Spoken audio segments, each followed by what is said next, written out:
One of the things that comes from Tolkien are challenges, and one of the challenges of Lord of the Rings is the thousands of horses that we had on screen.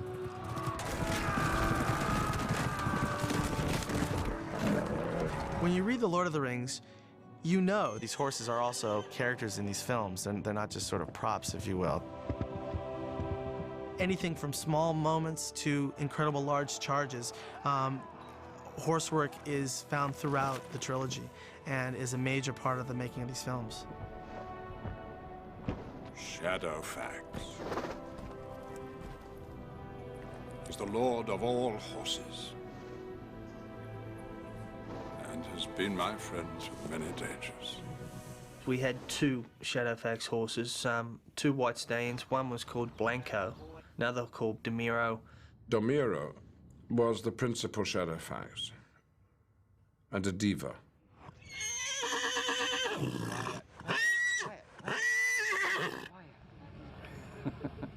That's how he lets you know he's a stallion.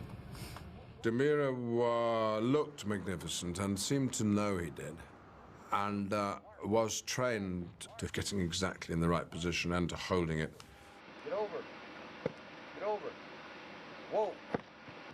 If I want him to stand somewhere, I put him on a mark. That way I can walk off and leave him on his mark. Mark. Whoa. Mark. Whoa. Boy.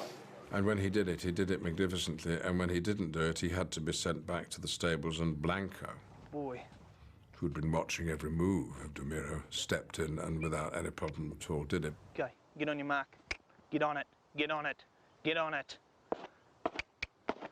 It's quite a unique thing for a horse to be able to run to a mark because it's only a small object out in the paddock, and a lot of people just wouldn't think a horse would have the intelligence to do it, but it's quite amazing how easily they pick it up and how well they learn it. Beautiful stuff. I don't think there was anyone in New Zealand who could have got the horses to do that. We were lucky we had Don Reynolds and Graham Ware, who's a very, very good horse trainer. It's called liberty training. Basically because the horse is at liberty, he's free from restraints. Dig it. Atta boy, good boy, get up here. Whips are used purposely as a direction. They're not used in the true sense of whips.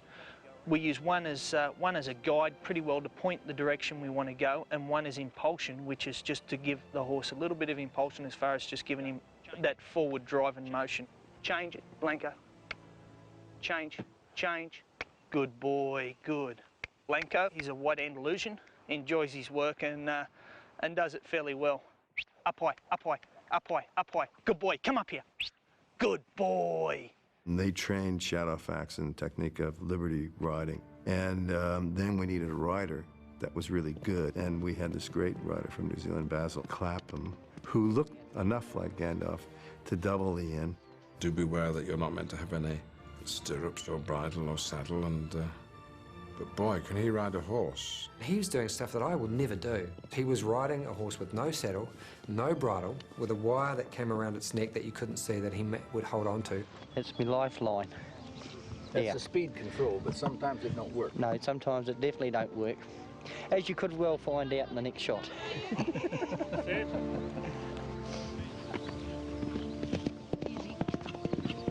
Basil had the hardest job of anybody in terms of horse work in this movie.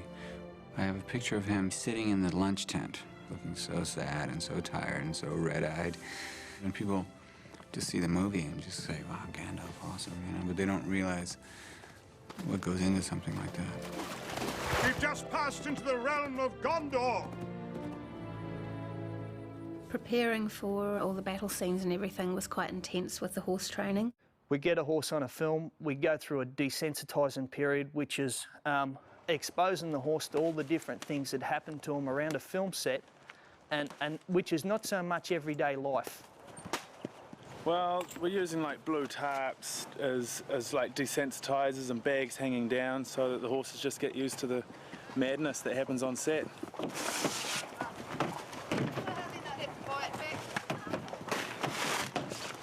Some of the horses were quite raw, shall we say. They weren't experienced in the things that they needed to be for the work that was going to be asked of them. Originally, there was a horse being trained up for Aragorn. I mean, basically, you know, they would try to do these training sessions where he'd get down completely on his belly so that Aragorn could sort of get on top of him, and then he'd rise up. And they start off training with a dummy for that. Hopefully he won't lie on top of him on the day. We had to get rid of that horse for that specific role, and Uraeus was brought in and trained up and learned things very quickly. He was a last-minute replacement, just like I had been, you know. So a day or two before, I'm suddenly introduced to this new horse who's never been on a movie set. You know, he's very physically strong and strong-minded as well.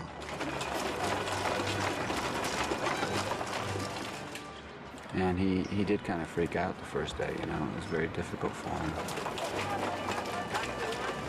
You know, we got the shots, but I don't think he was very happy, and I felt bad about it, you know, for him, you know. It reminds you how solid the horses had to be for battle, you know. And he's going very well, very well.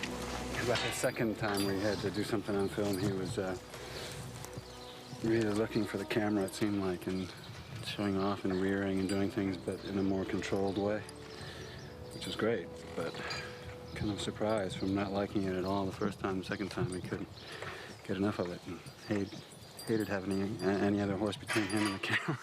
So.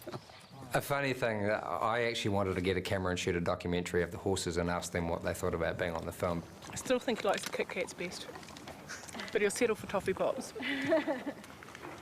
It was kind of tricky not to treat these horses as being special and these ones not, because there were definite personalities. There was Florian, he was the white stallion, and he had a brood of black geldings. They were his brood, and whenever he was around them, he became incredibly, this is my brood, you know, these are my people, don't mess with them. He is special, and he knows he's special, you know, he's just, yeah, personality plus. Because he's a stallion as well, he's got a huge amount of presence, and I was just like, oh, look at that. The stallions we had to keep separate anyway because they hated each other.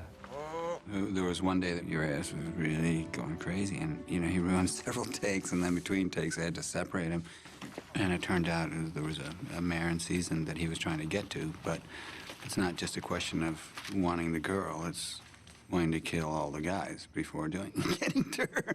So we didn't know what was going on, and then they finally figured that out. Stop. You're going to have to do that in coverage, Pete. At the end. You can't threaten them, you can't sort of plead with them. You can't start crying and hope that they feel some sympathy towards you. Can't do anything that they normally do with actors. With the actors, when it comes to horses, you've got guys like Viggo, who is a very capable horse person. Viggo put in so much effort to work with the horses, and he would come out earlier than what he was required. He'd come out, he'd go out and catch his own horse, bring it in and groom it, saddle it up, and we'd go for a ride. I've made a lot of friends in New Zealand, but I would say he's, without question, my best friend in New Zealand is this guy.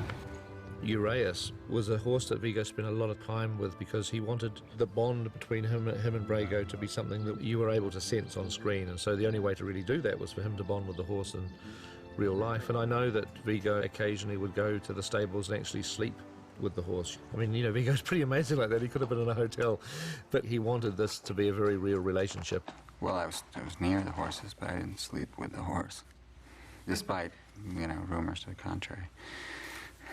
Which I have a feeling that Dominic had his hand in spreading some of those. He put a lot of time in when we trained Brago to lay down and push for the two towers when Brago rescues Aragorn from the riverbank. I'll get over, you can roll me a little ways if he wants. Okay. Even if he's trained to do that, he'll do one if we want, right? Oh yeah, for sure, yep. Yep. Okay. Head down, push. Head down, push, push him, push him, push him, push him, push him, push, push, push, push, push, push, push. Atta boy, That's good. a good boy. Good. Good boy. He's very confident around them, very relaxed around them, so they respond really well to him. When he's on a horse, he just looks like he should be there, which is, yeah, I think it's really special. You know, not many people have that. Keep going, keep going. Those who had to do a lot of riding on camera, Carl Urban as Eomer and Bernard Hill as Theoden, Orlando Bloom as Legolas. We were able to do our own work because we worked hard at it. I came out 5 months before we started filming, and I was training like mad to do the horse riding and stuff, and I don't know, it's all come together here, which is amazing because we're in the horseman's country, you know. Getting really connected to the horse as well. I'm riding a guy called Percy, but it's nice that we've got a real connection now, and I feel like I can really ride him well because the elves are renowned for being, you know, excellent horsemen. He's one of the best horses on set. He's certainly the boy. He's a great ride. Couldn't do it without these animals. I think all the actors coped very well with the horses. It was good. I mean, I haven't really got any notes. I think it's you just working your way into it and then just do a couple more takes. It's getting good. Yep. It was kind of challenging, you know, because I hadn't done much horse riding before, but I sort of really have grown to love them. Those are beautiful animals. I really do love them, and you have to bond with each different animal because sometimes you'll get a different horse, and it's like being back at square one again. You know, they can be quite temperamental if they're having a bad day and they're getting their hooves and they're stamping them in the water, and you know. So, but no, I'm really enjoying working with them. They're fantastic. You know, we all got a lot of help. I mean, the horse department was very loyal, affectionate, and extremely helpful to the actors. Too long? No, they're about right. Are they? We're disturbingly familiar. The same kind of, same measurements and everything. Bernard came up for a lot of lessons, mainly because he enjoyed it, not especially because he needed extra lessons, but he threw his heart into it. We put him on a horse called Hercules, which was a big grey Percheron cross horse. The horse had a really good temperament. You can't just take a horse out of a stable first thing in the morning, throw a saddle on it, and then get on and expect it to go galloping down the field. It just won't do it. So our social hours with the horses were as much to do with our appreciation of them rather than anything else, you know. Used to just love being with the horses. Spreading in fours, left, right. Where you going, Graham? Go wide. Bernard and Miranda are really good considering the amount of riding that they do and the amount of time that they get to spend riding. It's good that they are motivated to come and ride with us, spend time, and they have a genuine interest in the horses and they like doing it. Go, go, go, go. You're going to run out. My horse was Dublin. He was very beautiful, slightly lazy, especially with a rider who's not really a rider, you know. He knew that he could get away with not working sometimes. As soon as the actor sits on them, they know what the actor's like as a rider. You know, when the actor says, giddy up, or whatever they say to get the horse going, the horse knows whether he means it or not, you know. I could sit on this horse and give him, like, you know, gentle kicks and be like, "Hah! Hah!" And this horse would just be...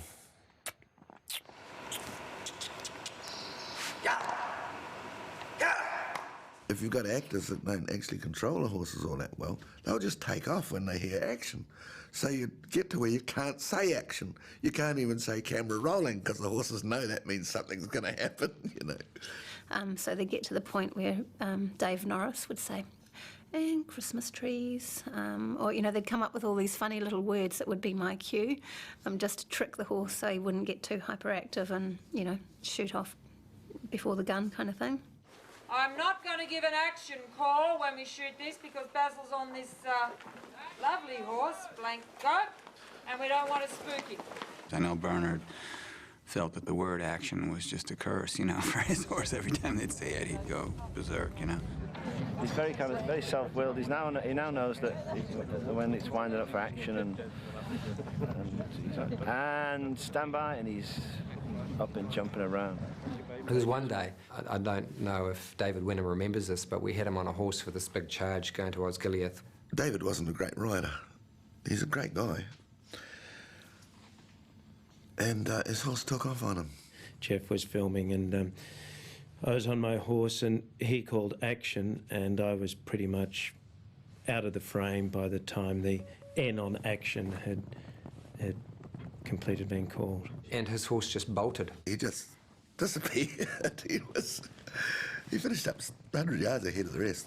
And there was David sitting there going, what do I do? You know, I can't stop it. I can't slow the horse down. Actually, the funniest thing, though, is that you'd want a shot, say, of David Wenham in foreground, big close-up, with the whole host galloping behind them. Well, you can't get that with them on a horse. So what we had was a 44-gallon drum bolted to the side of the car with a saddle on it and a bit of mane and stuff like that. And the actor would sit on this 44-gallon drum, pretending to ride a horse. The best direction that they can give people is, and I suppose we'll be cutting here, is make out as though you're actually having sex on the barrel. No, I'd say to David Wenham, fuck this horse, will you? You know? The rushes of my particular bit on the barrel actually did look as though I was doing something to the barrel as opposed to riding the horse. Riding the barrel can tend to look like other activities. You have to be careful how you ride the barrel or people will watch and laugh, basically. It does look silly. And they had one on wheels too that they could push across the seat. It was like, such a hoot watching it, this stuff being filmed. You know, it makes you feel kind of foolish. You know, you're not delving into Shakespeare at this point. Is this serious? This is making a movie here. 3, 2, 1, action. Put yourself back there.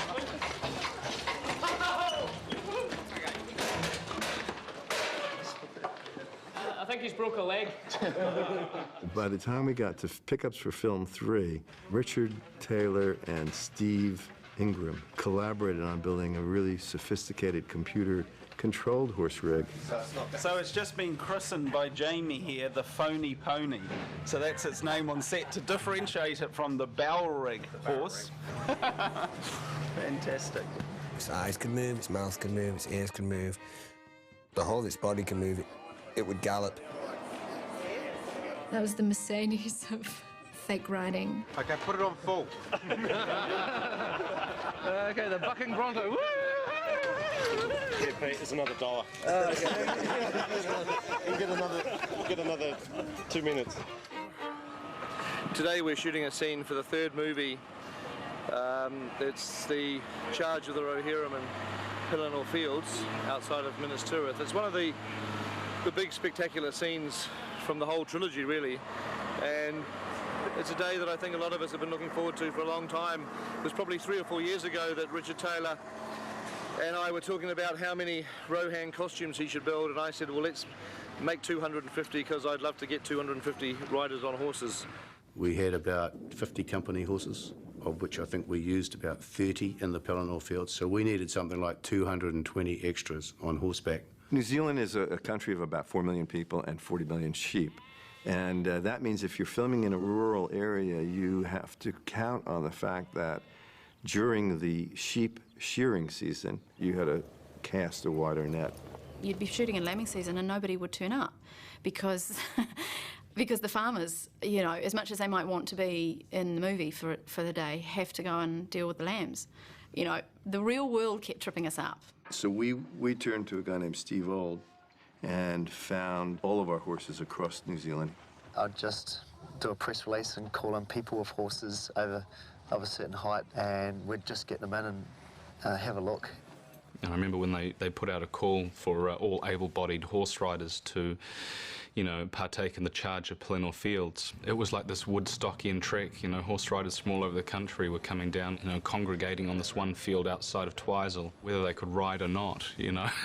Everyone just really wanted to be a part of it. So the variety of riders and horses was just amazing. But I think that would be how it would be in Middle-earth too, you know, it'd be every man and his horse coming to battle. It wasn't easy. You know, looking back, I had a couple of Canadian guys who have been in the game for a long time, John Scott, Lyle Edge. They joined me at Twizel. It's probably one of the bigger days in the picture as far as the horses and the wardrobe and the people are concerned. We've got pretty close to 250 riders here, and getting them all to work together. Columns of 2, columns of 4s, lineups of 50, and proceed like warriors. Steve, send me one with armor. I need one Royal Guard here, please. A lot of these people, and it's all credit to them that they hung in there, had never been on a film set before. They had no idea what they were in for. It became cold, it became very, very long days. Some people would come, and after about 2 or 3 days, they'd go, This is too much like hard work, and they'd clear out. They would just say, I don't want to do this anymore. This isn't what I signed up for. So I think after the first week, we were down to about 150 extras. And they were the ones who really dug it in, and that good old Kiwi spirit came out, and they were there for the duration, and they were going to make it work. They were going to make it happen. People stay in their trucks and floats because there is an accommodation, and also it's good to have people close to their horses in case anything happens. You've got a perfectly good float there, so you might as well sleep in that. So, I mean, that's not a bit of flat ground and everybody's happy. My name is Zoe Miller. I'm from Dunedin. This is Herman. And together we travel in this truck here, and it's sort of become home. I've got things thrown here, there and everywhere, all over the place. But basically we just camp out in vehicles like these and have a few drinks in the evening. Meals are all provided, which are fantastic. And basically it's just a bit of a social time. You threw the food before I put it in his mouth. Doesn't like it. Oh, no. Like that, you see? The commitment level of a race. Oh, mate, he's got the right idea. Yeah, definitely having fun. Yeah, always having fun. So apart from the hardship, there was a lot of fun and camaraderie as well. Ironically, the thing that almost brought it to a halt was the humble rabbit. One of the most dangerous things for horses are actually rabbit holes. If a horse steps in a rabbit hole, it can break its leg and throw the rider and all that. So there'd be people going across the land where we were going to have them galloping, prodding the ground to make sure there wasn't a rabbit hole just below the surface because the horse would break through. We also would, of course, before every charge, the individual riders would go out on their horses, all 300 of them, and walk their horses through the field and then walk back to the beginning start mark. And if they found any faulty ground, they were able to get it filled in.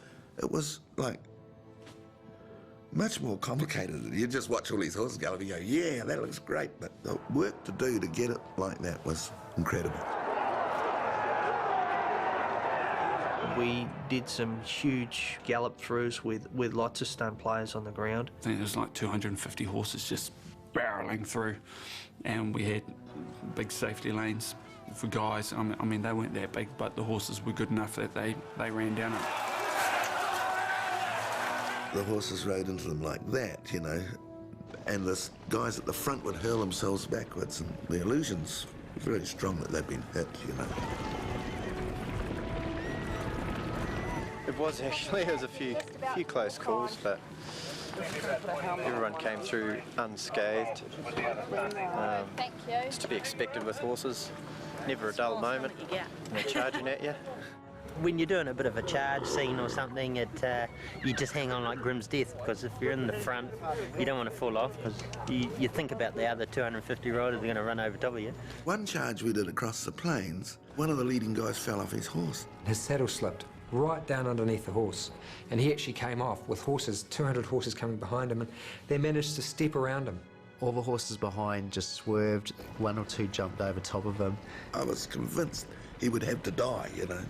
And then they all galloped past, and at the end he stands up and he was completely unscathed.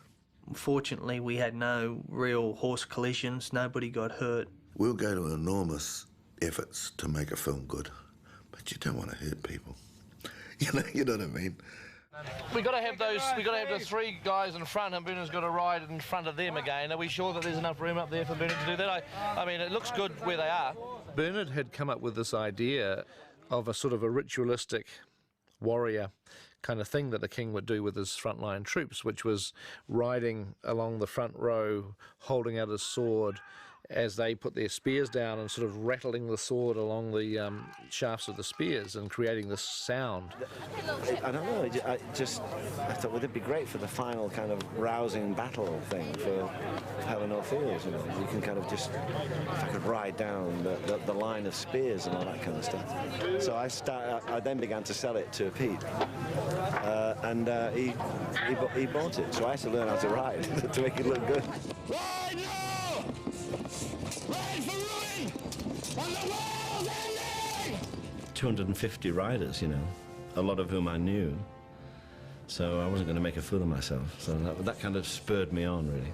He actually generated enough enthusiasm and enough power that we really thought we were doing it. And when he said charge and we're calling death, death, death, it was deafening.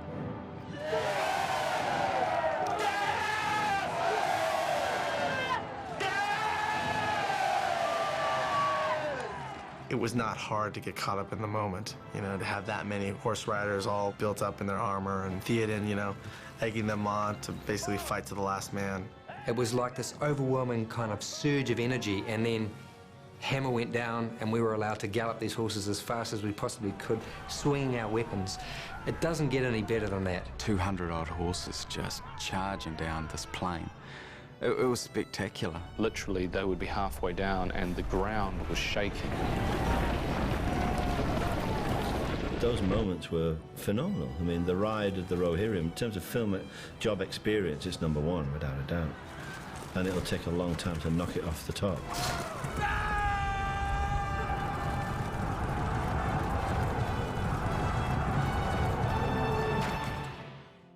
It's really hard when you go on a film and you purchase a horse and then train it and turn it from an average horse into something that's, you know, a highly trained film horse that's done a great job, and then at the end of the film have to walk away from it, you know, because you'll walk away with that sense that you may never see that horse again. When it came to the end of Pickup Shots 2003, and for the first time all these horses that the company had, I think it was about 8 of them, carried all the way through from right start to finish, they were all going to be sold. And the company offered them to all the riders first. I actually bought one of the horses from the shoot because I fell in love with him. He kept me safe, I kept him safe. This is my horse, Seb. He was on the film for 3 years, from the time he was 3 to the time he was 6. He's one of the Rohan horses. And Gondorian and whatever else. You come up and say hi to the camera. No, that kind of bond is something that people who've never been in that situation probably don't understand. He's telling me he wants me to scratch his head, or that he wants to go. I always swore right through this movie that I would never buy one of the horses, and that I would in fact not buy a horse at all.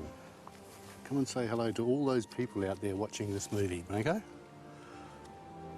Yeah, they're all watching you on this DVD. I had a lapse in determination or concentration, I'm not sure which it was.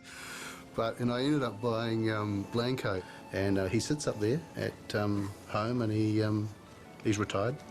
He gets ridden up the hills at the back, and he's enjoying life. At the end of filming, Viggo, he very much fell in love with Uraeus, and so he ended up buying him. And he loves a scratch just here. And I'm just looking after him for Viggo until he goes back to America at some stage. Jane's an ideal person to watch over him, and who knows him and who is trusted by him, you know. Viggo's one of those people who is really down to earth, and I know that he was amazed at Jane's riding on Florian and Jane Abbott's riding. At the end of the shoot, I remember Jane saying one day, "Oh, I wish I could buy that horse, but he's an expensive horse, being a stallion." I said, look, I love this horse. I would so like to buy him at the end of filming. I didn't have any idea how on earth I was going to afford him, but I knew that my bid wouldn't get as far as Wellington. You know, the simple factor of the matter was there was someone else who wanted that horse, someone higher up in the department, and she didn't think she was going to be able to. And, I mean, Viggo heard about this, and so he said, well, I'll bid on him for you. And then I've still got the message saved on my phone where he says, hey, Jane, good news, I've got Florian, you know, you can go and pick him up at the end, you know. He's at the farm, you can go and pick him up. And it was just like, oh my God. And I rang him and I said, thank you, that's brilliant. You know, how much do I owe you? You know, thanks so much for doing that. And he says, no, I want to give him to you. No one else is more deserving than Jane to have that horse. She did all the riding on it, she made the horse look good, so I'm glad that it happened that way. You know, that's just Viggo. You know, he just did it because he understood. So I'm incredibly lucky. It was a lovely touch on Viggo's part to give Jane that horse. And he's a lovely horse. Jane's got him pretty much tuned up as well. He does all sorts of lovely little tricks and various things. You're so funny. I think Lord of the Rings, it just took up everybody. because they came from everywhere. Just fantastic. I take my hat off to every single one of the people that fronted up on horseback and was a part of that thing, because it was the hardest job that they'll probably ever do. And I think that people should never forget that one of the reasons why these films work so well is because the guy 100 horses out was doing his job. And I take my hat off to every one of you. I don't know where you are now, I don't know where you are, but thank you very much for making it a superb film.